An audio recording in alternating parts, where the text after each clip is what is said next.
has taken over. Let's go. It's Ferrall. Coast to coast. Steaks, chicks, stacks. You and I are going to make a lot of money.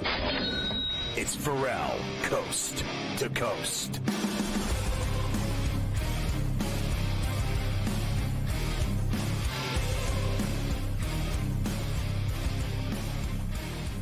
It's Ferrall on the bench, coast to coast, in the biggest way possible, hanging out. The bad seed, the broken day, the bad apple with a bad attitude. We are live in New York City, the Big Apple. Ooh. People dressed in plastic bags to renting traffic, some kind of fashion shake-it-up should be, along with the golf gangster himself, the moneymaker, the tater tosser, Carver High himself. And, of course, Mafia running it with Luke. I am your father. It's C2C on a Thirsty Thursday. The lineup for today, Morency from Vancouver, a double shot with your boy, the Sports Rager. Also this hour, Greg Bell, our friend from the Tacoma News Trib, to talk Seahawks with us. In the final hour, we've got Adam Kaplan, our NFL insider, and Mike DeCourcy from the Sporting News. All of that evolving rapidly as the day goes on. They are underway, Carver High. The USA men's hoop team against the Serbians and the Joker in the semifinals at the Olympics in Paris. It's 2-2. And they have started this game. What do you think? Yeah, they're just getting going. That's for sure. 2-2. We'll see if they can cover. I guess what you could say is a low number by the standards of the Olympics so far, right? I mean, we've seen 29s, 22s, 25s, for only to be in the 16.5 range. To get things going. That's something that they've done quite a bit. So we'll see if they can handle their business. They had just gotten underway against Serbia. And the winner, Scotty, is going to face France in the gold medal game after they beat Germany earlier today. Yes, the big upset for the French, 73-69. They beat Germany. And Wembanyama and the crew in their home country will play for gold on Saturday against most likely the United States, of course, but we shall see over the next couple of hours. The Joker with a dunk. They traded threes. Serbia's up 2 right now, and Booker gets fouled, so he'll go to the line. But the Serbs hitting from outside. They got the Joker going right down Main Street for a dunk. They have it all going early against the Americans. I think this line is too high. I really do. I do not believe that the third time is a charm, that they're just going to blow this team out. Like everyone thinks they're going to blow out everyone every time they tip the ball, that they're just going to run everyone out of the gym. The bottom line is they haven't been covering. And this third time, I think Serbia plays them tougher, without question. I mean, you saw the other game, a 4-point game. I think this is going to be under that 16.5. And not only do I think it's going to be under, I think it'll be easily under. Very possible. I'm laughing here. I'm sorry. I have to bring this up now because I don't want to forget about it. So I have the Brave game on, right, against Milwaukee. They are getting destroyed by the Brewers today in Atlanta. It's 14-3, now 14-4. And they've been in a tailspin. They've been awful. Nothing's going right for them, right? Marcelo Ozuna just hit a home run, Scotty, and it was a shot. I mean, he hit this thing way up in the upper tank in left field, but they're losing 14-3. The guy does like a little dance around second base, like celebrating. It's 14-4, and you wonder what's wrong with this team right now with how bad they've been playing. Guys are happy that they're hitting upper tank shots down 10 on a Thursday afternoon again. Awful. I'm not in any that does nothing to damage my life at all. Like, I have no mercy on the Braves not being good, that they're having problems, that they're not winning, that they're losing, that they're getting stomped. All of that is awesome. It's awesome, but it's telling that a team that's playing this bad and they're getting their ass beat again, and this guy's celebrating his homer down 10 runs in the seventh inning of a game they're getting.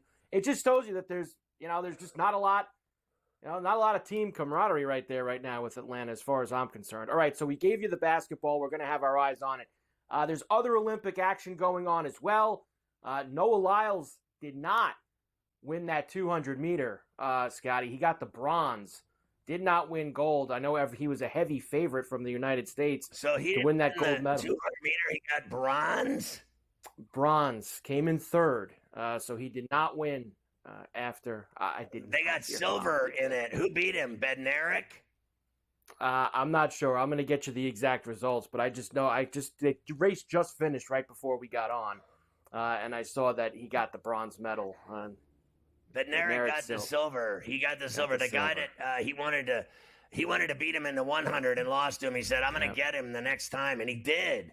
And you know what he's going to have to do with that bronze? I'm just joking, but I think he's going to have to put that one in his sock drawer. Yeah, like that. Probably. No one. Yeah, when you win the gold in the 100 and then you get the bronze in the 200, it means that you lost your mojo and you got beat.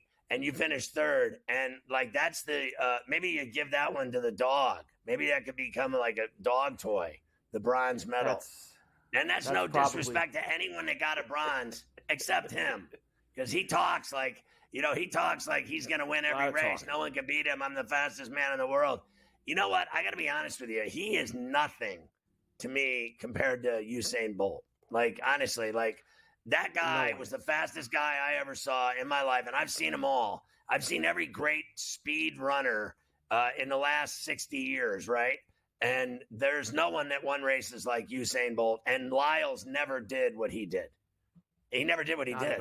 It's just all there is to it. So I think he's kind of a one-time deal. Like he won the 100, so what? That's great, and it was an incredible photo finish. He's lucky he got that gold. That's how close that race was. Everyone was as fast as him. I don't think he is more dominant than anyone. No, he is not. We have lots of afternoon baseball that is going on, too, including the Pirates just got a big 2-run homer from the Bartman to put them up 5-4 at PNC. In the ninth. So they're losing. They're top of the ninth, last licks here. The Padres had a 4-0 lead in this game. The Buccos got a couple back in the sixth, got it to 4-3, and then the Bartman hit one in the bottom of the seventh. So last chance, Bednar's on for the Pirates to try to close it out. I already told you 14-4 with the Brewers and the Braves in Atlanta. I think the Brewers have 5 or 6 home runs today. They're just smashing the ball all over the place. The Fishermen got racked, and they are in their second rain delay of the day in D.C. 2-2 Giants and the Nats, top of the eighth. In Washington, the Mets and the Rockies, Scotty, are going to start any moment. They're throwing first pitch, which is Peterson against Austin Gomber this afternoon. With the Mets at I saw minus 155 in the 10.5 total as they're about to start. The Gomber Stomper? You boy, the Gomber Stomper. Okay, I like the Mets. I don't care. I'm going Mets every time. Anyone that plays them. I know the thing is, it's a den of iniquity, I think, the first time you play there, like the first game of a series. When you fly into Denver, you're not adjusted to the altitude. You go into that ballpark, you lose the first game. That's it. Just like the Mets did. And then they kicked ass right last night, and I think they'll follow that up with a series win today. They probably will. Top first, they just got going there. I've got lots of games for you later on. We've got a night slate. We have other baseball to talk about, including the White Sox chopped their manager today, of course, Pedro Grifol. I guess they waited for him to get home from the road trip after they won a game finally. Yeah. So the White Sox send him back. It didn't want to fire him on the road. Let him fly home with the team from Oakland and then fired him when he got to his car. Fly home. And then chop him. Schwarbaum hit 3 home runs last night for the Phillies, one longer than the next. And we have NFL preseason tonight. We rang the bell on that, on Schwarbaum. We did. Bobby Witt, too.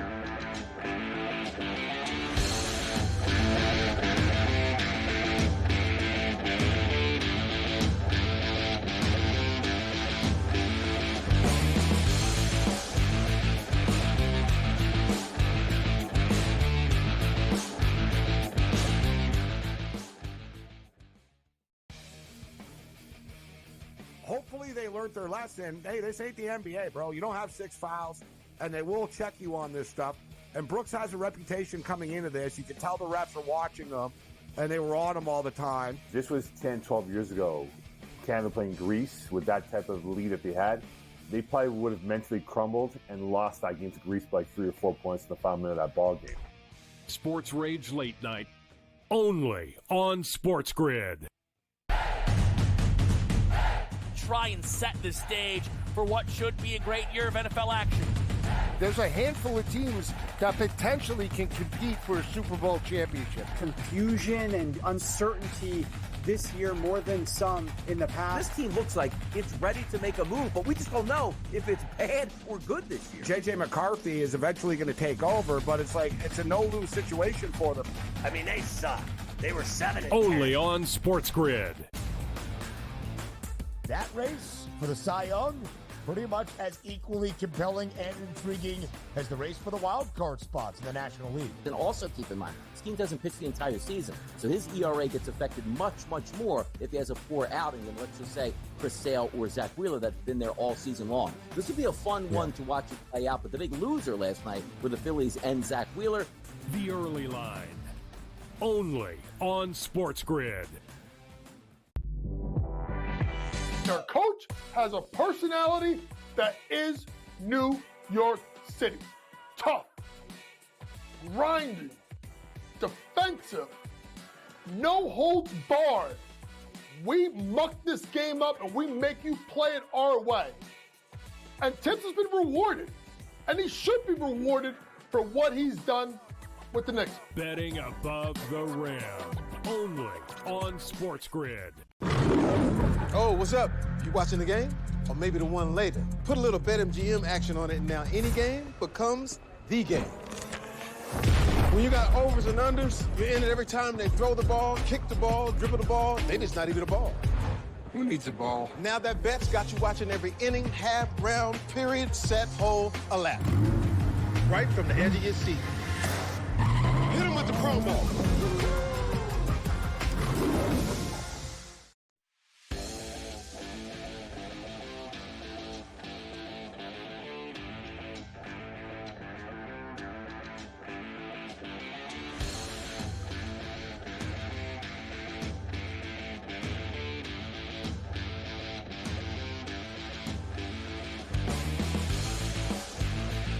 You can catch Sports Rage weeknights at 10 on SportsGrid TV, SportsGrid Radio, on all of our streaming outlets, all of our TV stations, all of our radio networks, Sports Byline USA, Sirius XM, channel 159.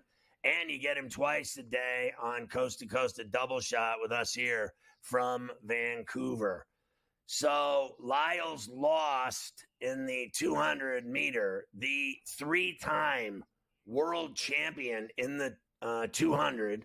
That's his featured event. That's his best race, the 200 meters. He said the other day that when he comes around the turn, he's going to win, and he's going to be winning.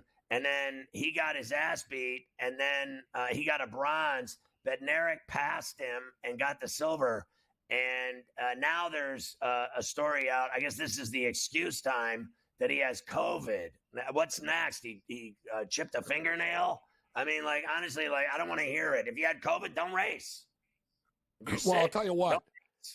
You could tell he wasn't himself. He didn't use it as an excuse. His mother basically said he got COVID a couple of days ago. There's a lot of viruses going around there, all right? And I don't, I wish I was there. STDs. Yeah, it seems like, Scott, it's not the most sanitary. It's like being in Vegas, bro. It's like hanging out in Vegas like we did for a week and a half. It's not the most sanitary spot. So it sounds like a lot of people are getting sick. I've heard other COVID stories. Team Canada's Olympic Village, like, were violently ill all week, like half of the athletes. So there is something going on. And he didn't make an excuse, Scott, but it just goes to show the unpredictability of this track and field and how crazy it's been. Dude, I said a million times, and I wasn't the only one, so I don't feel stupid saying it. And people are repeating it right now, saying, can you believe Noah Lyles won the 100 and didn't win the 200? You know what I mean? He didn't even think he was going to win the 100. Like you said, the 200 is Noah Lyles' baby. That's his thing. right? That's the one. Like, he thought he had locked up. He was minus 700 at one point to win this race today. He ended up closing at 450, but he was 700 yesterday. Maybe somebody knew something, but unbelievable stuff. The dude from Botswana just took off. So it was like Bizarro World. Noah Lyles won the 100. The girl from St. Lucia won the women's 100. And then the 200, dude from Botswana. And nice story. His mother just passed. He took the shoe off. He had the date on the shoe there. Oh, no. Blazing speed, man. Like, dude, I don't learn my lesson, Ferrall. I keep losing. I keep betting on track and field, and I keep telling you, like, I'm not betting on track and field anymore, and I keep doing it, and I keep losing. What about I lost my sports climb bet last night. That was fun. Oh, no. I lost the bet in 5 seconds. Quickest bet I've ever lost. Do your sports climbing rendition for everybody again, in case they missed the show yesterday. Show how they climb. Here we go. Not fast enough, though. Not, like I said, like Spider-Man. Spider-Man on crack these days. Tell me about the dude that from Pakistan that's got so many fans. Well, I'll tell you one thing, and this is for the powers that be that are tuning in to SportsGrid right now. We have a pretty good distribution. We're on a lot of networks, Scott, but we're missing out, bro. We need to be on in Pakistan. Like, point blank. Like, this javelin dude, has 9 million followers on Instagram. What does he talk about? Javelin. He's like, I guess he's a big star. And I don't know, like, Pakistan somehow, as massive of a country as they are, them and India, they don't have a ton of success in the Olympics. They're good at cricket, and cricket will be in the Olympics in 2028, actually. So that's going to be pretty badass. But they're good at cricket. Do you bet on cricket, Morency? Yeah, I've been known to bet on cricket in the past. It's very long, though, Scott. So I'm not like, dude, like, it takes like 2 days sometimes, bro. You know what I mean? Morency will bet at the casino. If a husband and wife go into the bathroom at the same time, he'll bet on which one comes out first. He literally, if we're at the pool and there's an ant on the cement, he will bet on if the ant will cross a certain finish line in a certain amount of time. Well, not that bad. It's got to be a level of prestige to it, Scott. A little bit of prestige, but he does another one. If there's a fat chick at the buffet at the MGM, he'll bet on how many trips she makes to the seafood stand. When John Gotti was being wiretapped, he was being wiretapped, and the feds were listening into him. And they heard him. He was betting on, like, football, one game after another, and he was losing. But he's betting with his own people type of thing. But he would pay up because he didn't want the books to be short. And that was the thing. There was a line in the book with the cops. They said, man, Gotti would bet on 2 cockroaches chasing. Like, if he saw 2 cockroaches on a wall, he'd bet on it. Like, I see John Gotti liked to bet a lot. Who does? A lot of stress in the mob world. So he'd sit there and bet on things all day. Who doesn't bet? Are you betting on this Serbian team that's kicking the U.S.'s ass right now by 6? They're gonna cover that number in this game. They are giving them problems. You know what the problem is? They had to play them 3 times. You play this team. I think Serbia, this is a pro team. This is a pro team that has played together for years. They have mojo, and then they beat them in the exhibition, blew them out, then beat them in the first round, blew them out. And today they're not going to blow them out. They might very well lose to them today. I think Serbia, as crazy as it sounds, I think they did the old rope-a-dope, bro. They rolled over. You know how Jokic is, right? You see him in the NBA. He won the championship. He goes, I just want to go home. You think he cares about a preseason tournament game, Olympic tournament game? And I was hearing, too, in the coaches' world, they were talking about this at the Olympics, that Serbia didn't really try in the last game against the U.S. They didn't want to give anything away. They knew we can't beat these guys. Like, we're not going to beat them 2 times in a row. Let's just sort of coast in, give them a false sense of security, and you see it right now, bro. They got a game on their heads. Serbia up 31-23. We just ended the first quarter of play. And if not for Steph Curry, this game would be like 31-10 right now. Yeah, you're right, because he hit some bombs. 3 threes.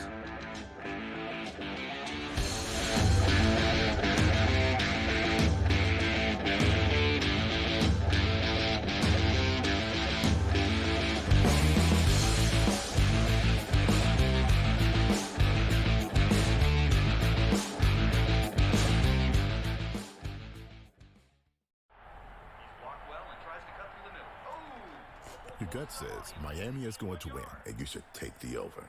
Your gut also said your NFT selfies would only go up in value. They didn't. But your head is on SportsGrid and knows the QB is in concussion protocol. The backup has a 45 QBR against the zone coverage. The New York D has the most sacks in the league. So yeah, trust your head. It's smarter to be on SportsGrid. There is going to be an energy to game time decisions that you will feel night in and night out. We're going to go through every single thing, and I've got a great team behind me that's going to help me get the job done. I want this to be the place that people come to. We are going to hit every single one of those markets that you need to know about. There is not going to be a better place, I promise you, than Game Time Decisions. We will have everything at our disposal, and we will use that to our advantage. I'm Kevin Walsh. Tune into Game Time Decisions from 6 to 8 p.m. Eastern on SportsGrid.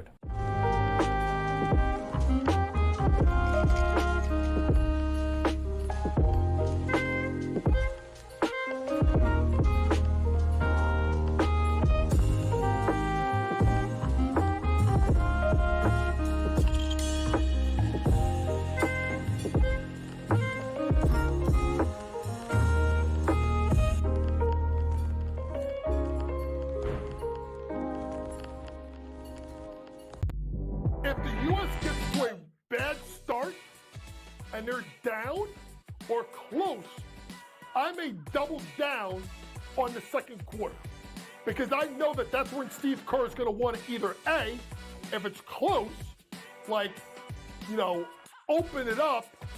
If they're losing, you got to get the lead because you don't want teams like it was in South Sudan that believe that they can win. Betting above the rim, only on SportsGrid.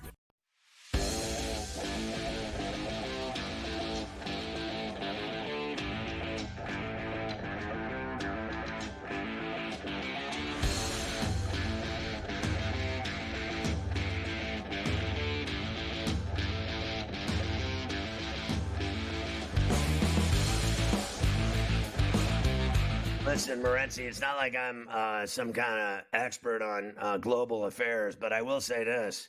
I've been there. I've been to Serbia, and it was like real Eastern Bloc. It was real dark. They're very tough people.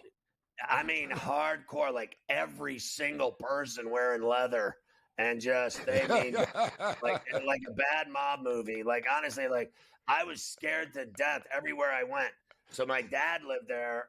He lived in Belgrade, but he had 24-hour security around a gated house with giant fences because they'll just soon kill you than look at you if you're an American. Like, you got to understand, we bombed Yugoslavia back in the day. Well, that's it. Yeah, that's get too political. But Croatia, Serbia, Yugoslavia, the whole, They hate us. And they hate each other, though, too, right? And they're split up. They hate everything. But I got to tell you, like, I don't think I was there for a month, and I don't think I saw the sun once. Like, it is gray, it is cold, it is dark, it is scary. Well, that's why, Scott, and the people are scary. When they look at you, you're scared.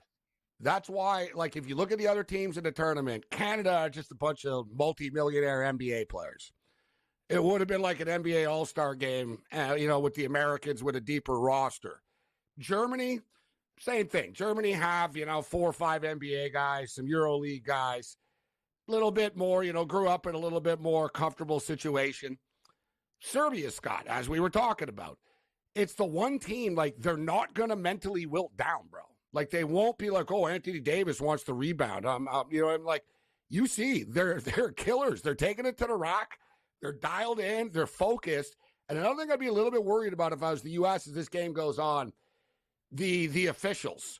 They're FIBA refs, and it's a different style of basketball. And we saw it today. Even Germany got caught. Like, Germany was Canada today against France, Scott. I watched the game. It was deja vu all over again. And you know what? I want to pat myself on the back. I've been getting killed in track and field. But I was riding Germany, and everyone thought, oh, Germany, they killed France. They're going to beat them again. I was like, no. I think France are going to do the same thing they did to Canada. And they did. Like, dude, Wembanyama defensively, Scott, you play basketball. Like, people look at his box score and stuff, and they don't realize the impact on the game that he has. He destroys people's will, Scott. Like, Germany were just settling for outside shots by the end of it, like Canada were. When you get in too close, it's too high of an arc that you have to shoot with. It's just too much. I saw Chris Paul talking about it, going, it's very hard. It's a possible shoot over this guy. When he puts his hands up, he's nearly 8 feet. So teams just get tired of taking it into the paint and dealing with them. So they kick it out, and then it just leads to, all right, miss three. And we saw Canada do that. Germany fell into the same trap today. France and that defense, Scott, when they get it going, and they bench Gobert. They're not even playing Gobert, which is insane. Right. So let's get back to what matters here for a second. That was all very in-depth, and I God, Scott, it. It's 39-25 now. Yeah, Serbia just put another 8 spot up. Right. So they're killing them.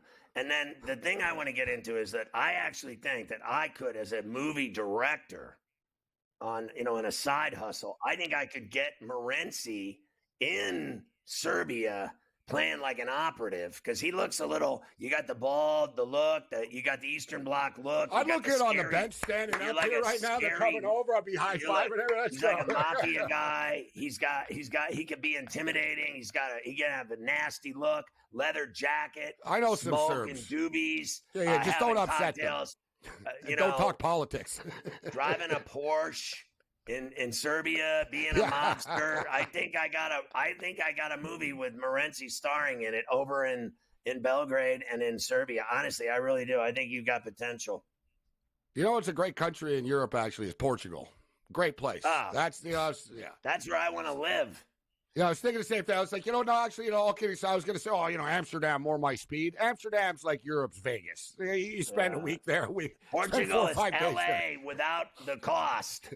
Perfect beaches everywhere. Perfect weather. No, exactly. 72 degrees. People are very nice, cheap. Scott.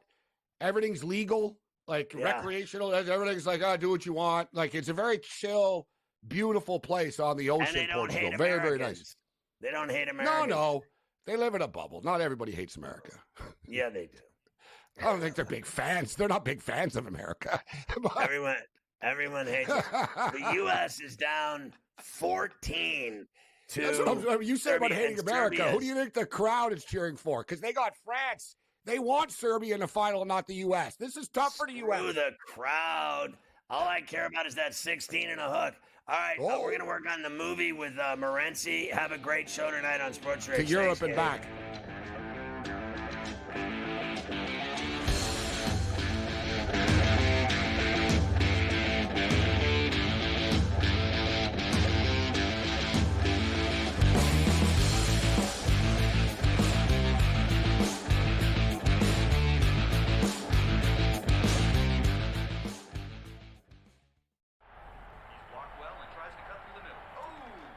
Your gut says Miami is going to win, and you should take the over. Your gut also said your NFT selfies would only go up in value. They didn't. But your head is on SportsGrid and knows the QB is in concussion protocol. The backup has a 45 QBR against the zone coverage. The New York D has the most sacks in the league. So yeah, trust your head. It's smarter to be on SportsGrid. There is going to be an energy to game time decisions that you will feel night in and night out. We're going to go through every single thing, and I've got a great team behind me that's going to help me get the job done. I want this to be the place that people come to. We are going to hit every single one of those markets that you need to know about. There is not going to be a better place, I promise you, than Game Time Decisions. We will have everything at our disposal, and we will use that to our advantage. I'm Kevin Walsh. Tune into Game Time Decisions from 6 to 8 p.m. Eastern on SportsGrid.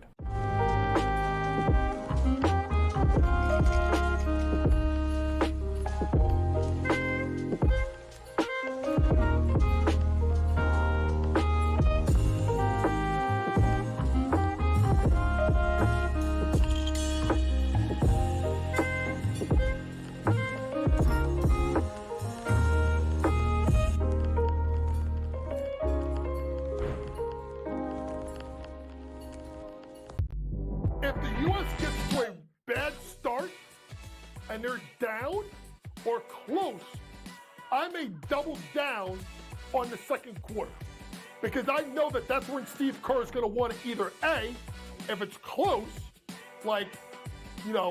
open it up. If they're losing, you got to get the lead because you don't want teams like it was in South Sudan that believe that they can win. Betting above the rim, only on SportsGrid.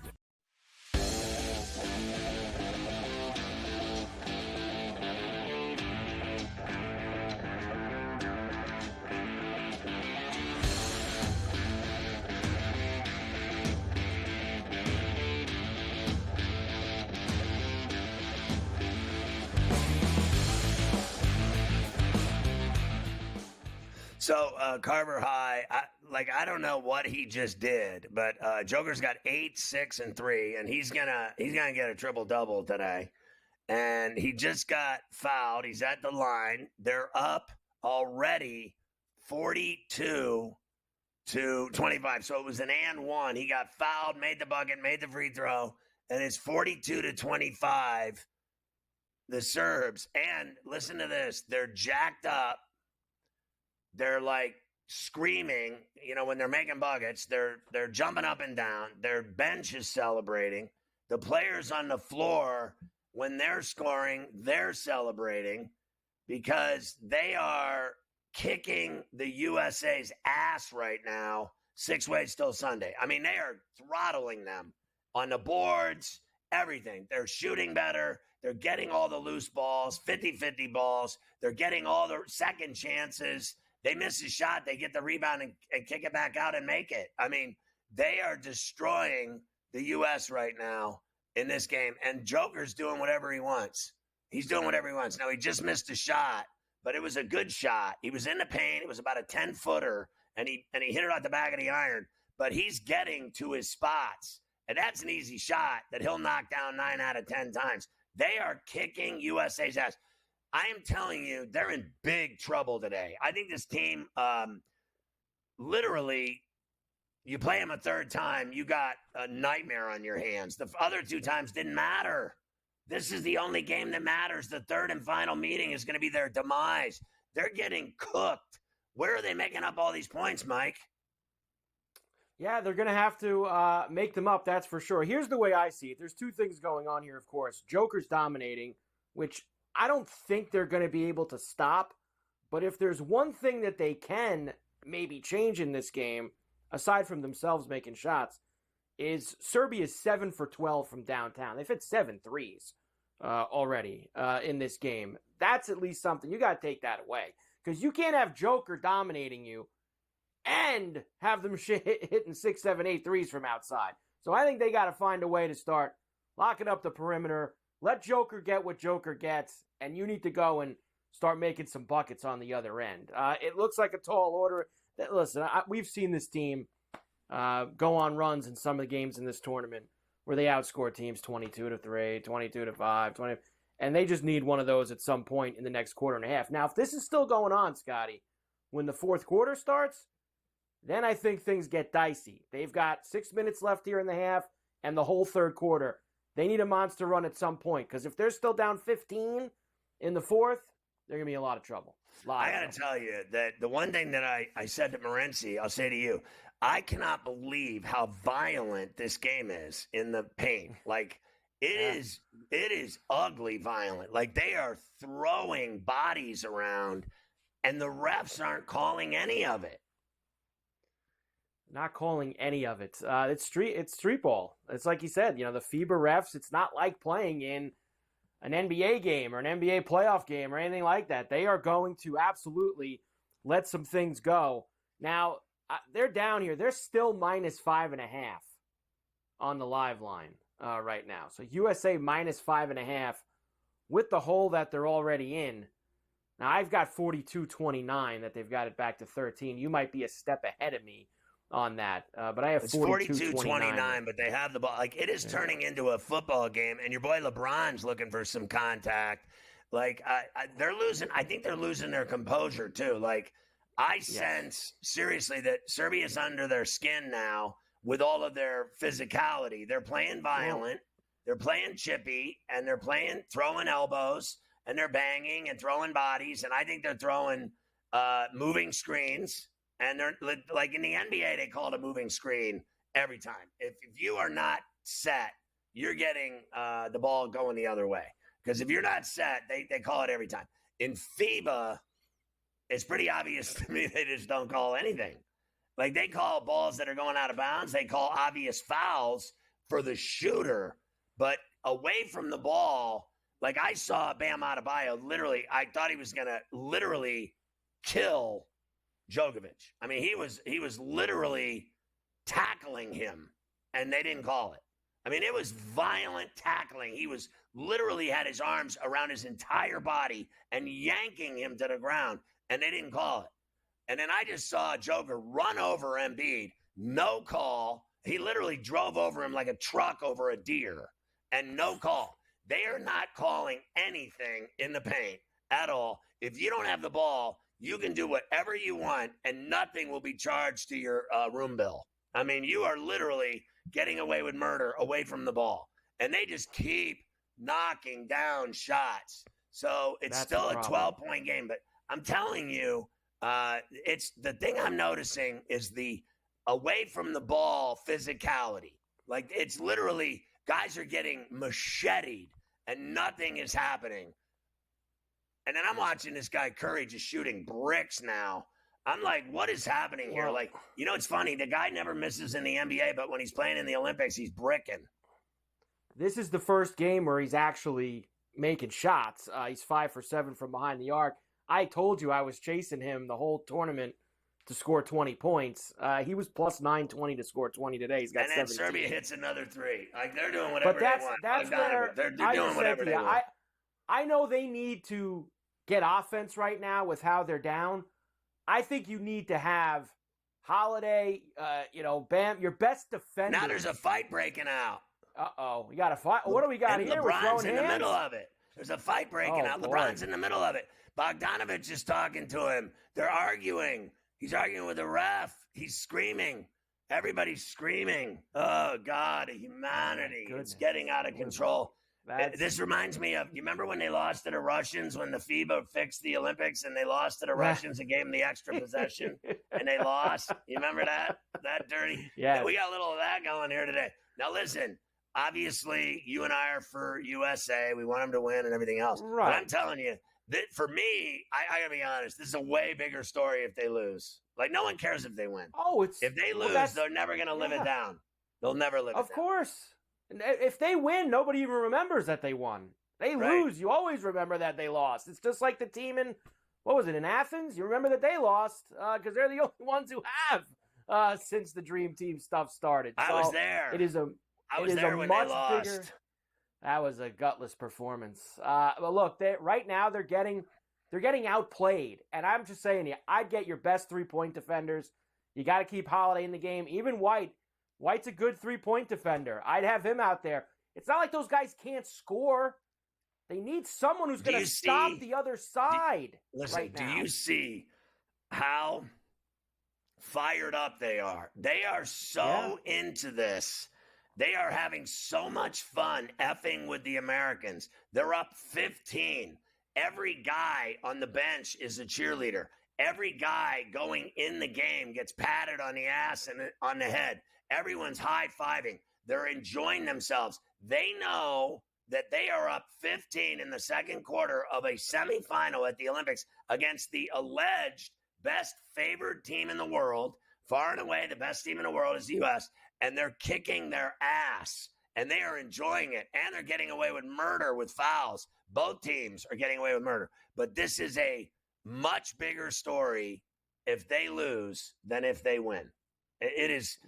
We'll be talking about this all day if they lose. Now, Embiid just had a wicked dunk, but he's looking for a call. And like I said, there are no calls. They are not making calls. Stop looking at the refs. But they're giving Joker calls on his and ones. But, Embiid just dunked. It didn't look like a foul to me. But Kerr's screaming at the ref. Right now, he's screaming at the ref for a foul. And they're giving the same call to Joker that they won't give to Embiid. Now, you got to remember, Embiid, now, that's not a foul. That is not a foul. He never hit him. But they want a foul. They're not going to get it. So this game is awesome.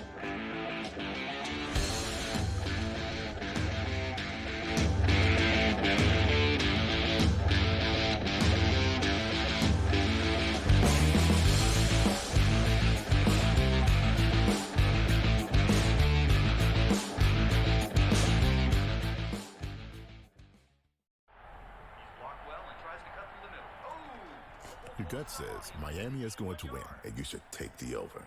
Your gut also said your NFT selfies would only go up in value. They didn't. But your head is on SportsGrid and knows the QB is in concussion protocol. The backup has a 45 QBR against the zone coverage. the New York team has the most sacks in the league. So yeah, trust your head. It's smarter to be on SportsGrid. There is going to be an energy to game time decisions that you will feel night in and night out. We're going to go through every single thing, and I've got a great team behind me that's going to help me get the job done. I want this to be the place that people come to. We are going to hit every single one of those markets that you need to know about. There is not going to be a better place, I promise you, than Game Time Decisions. We will have everything at our disposal, and we will use that to our advantage. I'm Kevin Walsh. Tune into Game Time Decisions from 6 to 8 p.m. Eastern on SportsGrid.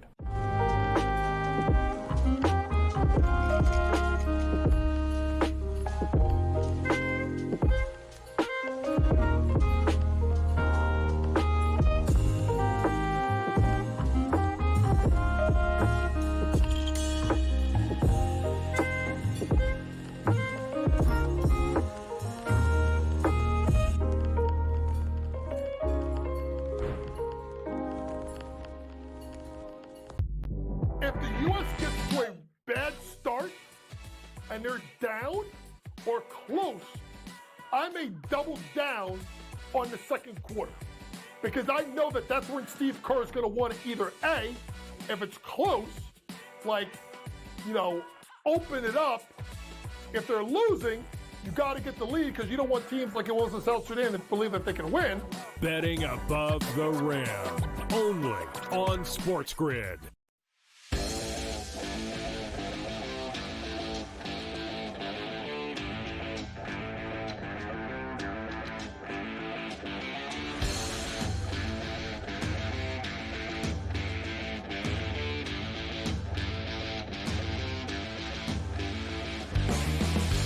Always good to catch up with our buddy Greg Bell at the Tacoma News Trib. Covers the Seattle Seahawks for us out in the Pacific Northwest. Greg, my man, always great to have you back on the show. Let's start with, I was just looking at this guy, Gino, and his problems. And, they're not that serious, right? The hip and the knee and everything else. Like they said, he's fine. But talk about the quarterback room because it's like, Howell backing up Gino. Is that about right? Sam Howell? By a lot, yes. They got Sam Howell in a trade of swap of draft picks plus Howell in the spring to be the experienced backup the last couple of years Drew Lock was. And then Drew Lock signed with the Giants on a one-year free agent deal. So they wanted someone with experience.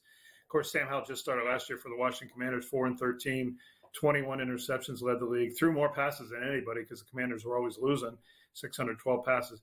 Scott, he is as far from competing for the starting job as you can imagine. He is actually closer to competing with P.J. Walker, the former Cleveland Browns and journeyman 8-year veteran, for the second job than he is with Geno Smith for any meaningful snaps this year. But he did run the offense for 4 days last week when Smith had the knee and hip issues. He might run the offense Saturday when the Seahawks and Chargers play the first preseason game in Inglewood because they might be cautious with Geno Smith just coming off the knees. Today will be his fourth practice coming back from it. Mike McDonald, the new coach, said he is going to play most of his starters against the Chargers on Saturday, though. But yeah, there is no competition at all out here. It's Geno Smith, clearly. Yeah, I was looking at some of the guys that were listed that are banged up already, possibly for this game on Saturday in Lipstick City. Noah Fant. My boy Jerome Baker, who they got from the Dolphins. I love that guy. I think he's a player. I thought that was a steal, if you ask me. And then Mike Morris, and Draymond Jones, both edge guys, right? Like, are all those guys out of that game? And what are your thoughts on what Jerome Baker brings to that team? I think Mike Morris will play in that game. They don't want to see what versatility he can give along the defensive line. Mike McDonald is having his defensive line all kinds of different positions. Leonard Williams, former Giant Jet, said he's playing 6 different positions along the defensive line right now. The chance here for all defensive front guys, and in Baker's part of the front 7, is this versatility piece and confusing offenses. Mike McDonald's beauty in the Baltimore Ravens system when he was the defensive coordinator last year was confusing offenses, showing them something before the snap, jumping to something else at or after the snap. Baker is playing inside, weak side linebacker when he's been on the field. He missed all offseason practices with a wrist injury and surgery he had from the Miami last season. And then now he's got a recent new injury, hamstring issue that's had him out the last 4 days. So he may not play against the Chargers, but it's going to be Baker when he gets healthy and Terrell Dotson as a new inside linebackers. Dotson, the play caller, replacing Bobby Wagner, who's now, of course, in Washington. And they let Jordan Brooks sign with the Dolphins, which is why they had to go get Jerome Baker. Baker has a chance to be a real every down guy. They'll keep him on the field because of his speed in the pass game. He's just got to prove he can stop the run. This team was 31st in the league, Scott, last year against the – it was like Bulls running in Pamplona when teams ran the ball against Seattle last year. Your boy, Greg. Hey, so what is it like to go to a camp without Pete Carroll there? It is different, Scott, for sure. Mike Macdonald is almost the opposite personality-wise of Pete Carroll. Carroll was really loose and free, and everyone knows his persona, not to mention he was the oldest coach in the league at age 72. Mike Macdonald's the youngest, just turned 37. Macdonald is very direct. I saw a scene of players after a practice. 10 young players go straight into the locker room after they adjourn practice while the rest of the veterans are go signing autographs for fans at training camp. And Macdonald angrily told one of his assistants to fish those 10 guys right back out of the building. They did. They ran out to Macdonald, and Macdonald gruffly said, "Go get on the wall," to the fence where the fans were getting autographs from players. That was the standard. He said, as everyone does it and nobody gets out. He wants to be very consistent and disciplined on those type of messages, even down to that level. Pete Carroll would have put his arm around those guys later inside away from everybody and said, "Hey, come on, guys, you need to be out there for that. You know how it goes." This whole fight thing you may have seen yesterday, G.K. Metcalf flinging a helmet at a teammate and Jake Bobo getting an uppercut from a teammate. Well, it was Mike Macdonald who set this tone from the first day the pads went on. He wants them to be tougher and physical, and this camp has been both. And then it culminated in yesterday's practice. Scott, yesterday was the first time I've seen a practice at the Seahawks look like the Legion of Boom days in 10 years. I thought Richard Sherman was out there beating up an undrafted rookie wide receiver again, like it was 2013 when the Seahawks were the number one defense in the league. I'm not saying they have the talent for that, but Macdonald's trying to get them to get back to that mentality. Tougher. If it causes fights, so be it. They finally drew the line yesterday with swinging a helmet. DK Metcalf had a teammate. Macdonald brought them all together in the middle of the field and said, "No more of that." Then there was a fight between two linemen in the pass rush drill, and he kicked them off the practice field and put them in the locker room for the first time all camp. But make no mistake, Mike Macdonald wants it this way, and he wants them to push the envelope. And if it causes some fight, so be it. Starting Saturday, they can go do that against another team for a change. Respectfully, I have a minute. They obviously, I think, made the right choice. I think that guy can flat out coach, and his defense was sickening. And I'm a Steeler fan. I hate the Ravens, and I know how good they are. They're our arch rival, and that guy was a pain in my ass. The other thing I'm worried about, though, is, frankly, to have Metcalf, to have Lockett, to have Njigba, to have that much talent at receiver, even tight end. And then I just don't buy that they have, frankly, a good enough quarterback to light up that kind of talent. Like, they have all the talent in the world catching, and I don't believe they have it throwing. Eventually here, I'm going to run out of time, Greg. So I just want to say I'm excited that they got Macdonald. It's going to be interesting to see if they win with him here in this first season. And if Geno can get going again. They got a lot happening out in Seattle. Nobody thinks they're going to do anything. So I think it's going to be fun to follow them. We'll catch up again, get you back on the show as the season starts and progresses. Always good to see you, Greg Bell. Thank you, my man. Yes, sir.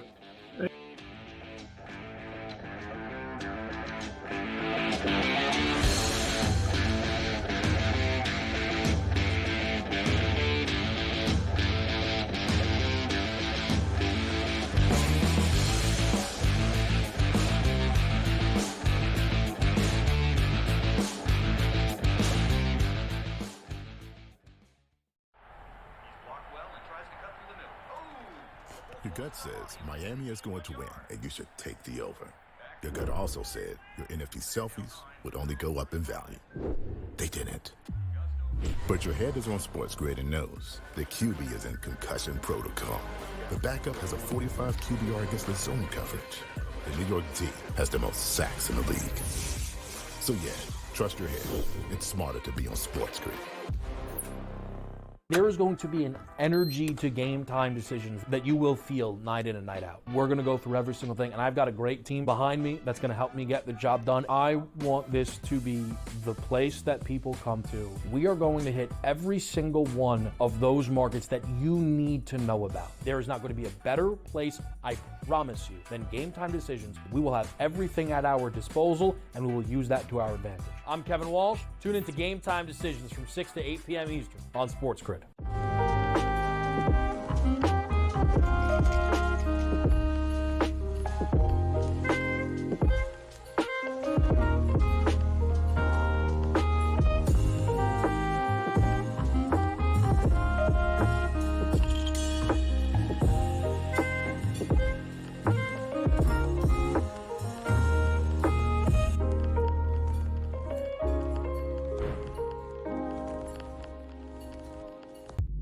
If the U.S. gets to a bad start and they're down or close, I may double down on the second quarter because I know that that's when Steve Kerr is going to want to either A, if it's close, like, open it up. If they're losing, you got to get the lead because you don't want teams like it was in South Sudan to believe that they can win. Betting above the rim, only on SportsGrid.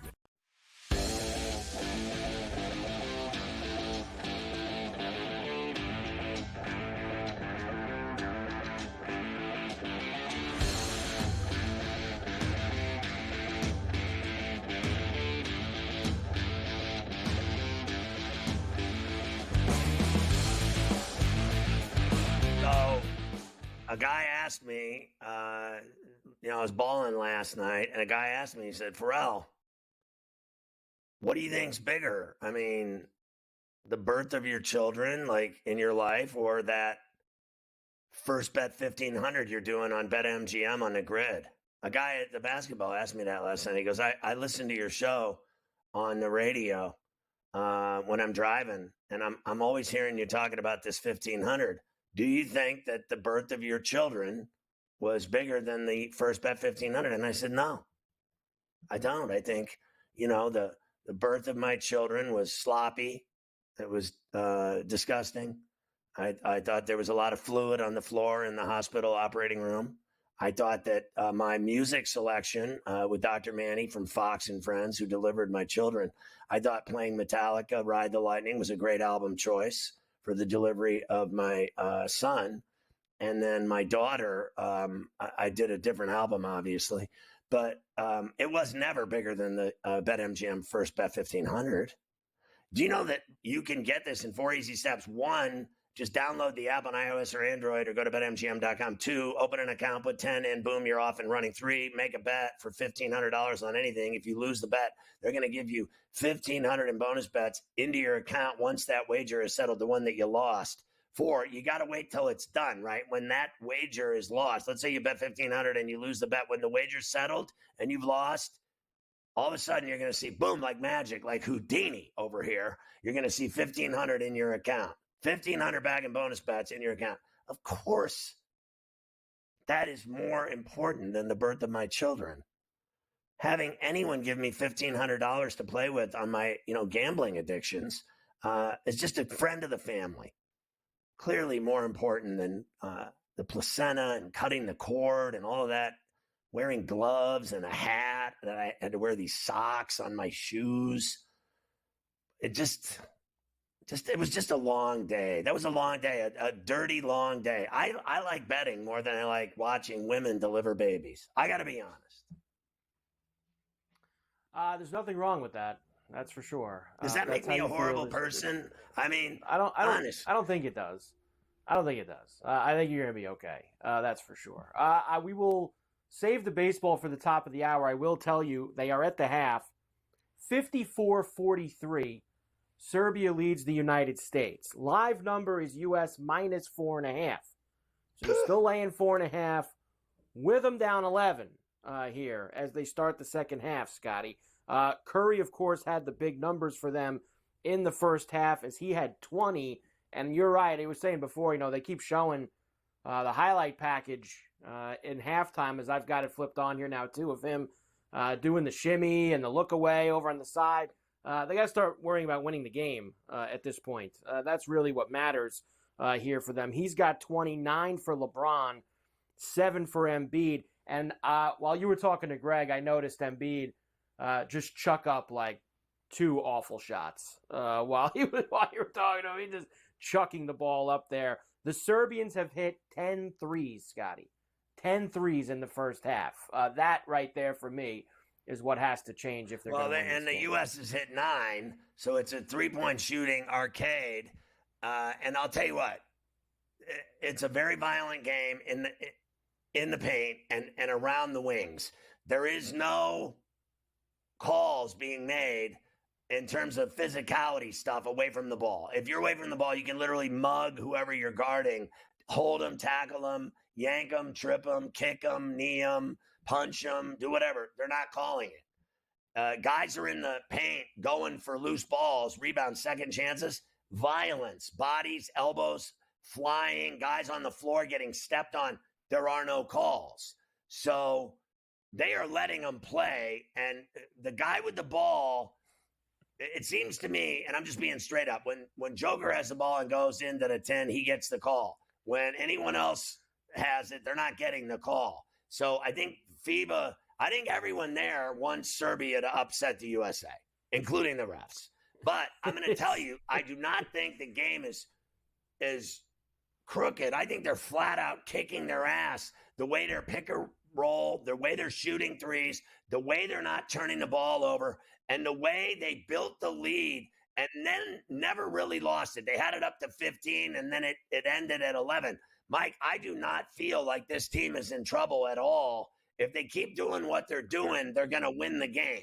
I think the U.S. needs to make changes, and they only have one guy performing, and that's Curry. They got one guy playing well. No one else is doing jack.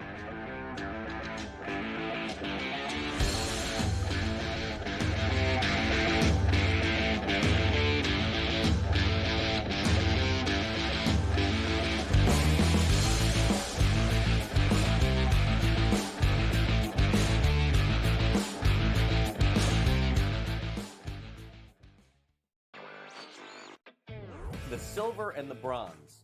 I give you Canada, France, Germany, Serbia, and Australia. Germany, more so than Canada. I think that their talent, it's a little more tiered. You know what Dennis Schroeder's capable of, Franz Wagner, another player, Daniel Tice steps up, and Mo Wagner as well.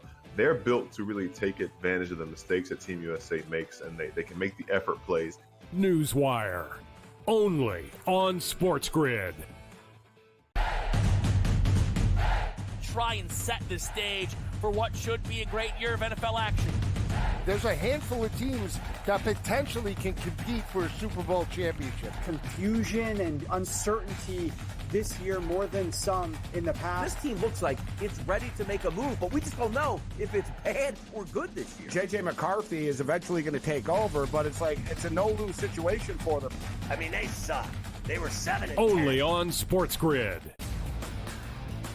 That race for the Cy Young, pretty much as equally compelling and intriguing as the race for the wild card spots in the National League. And also keep in mind, this team doesn't pitch the entire season, so his ERA gets affected much, much more if he has a poor outing than, let's just say, Chris Sale or Zach Wheeler that's been there all season long. This would be a fun one to watch it play out, but the big loser last night were the Phillies and Zach Wheeler. The early line, only on SportsGrid. Hopefully they learned their lesson. Hey, this ain't the NBA, bro. You don't have 6 fouls, and they will check you on this stuff. And Brooks has a reputation coming into this. You can tell the refs are watching them, and they were on him all the time. This was 10, 12 years ago. Canada playing Greece with that type of lead that they had. They probably would have mentally crumbled and lost that game to Greece by 3 or 4 points in the final minute of that ball game. Sports Rage Late Night, only on SportsGrid.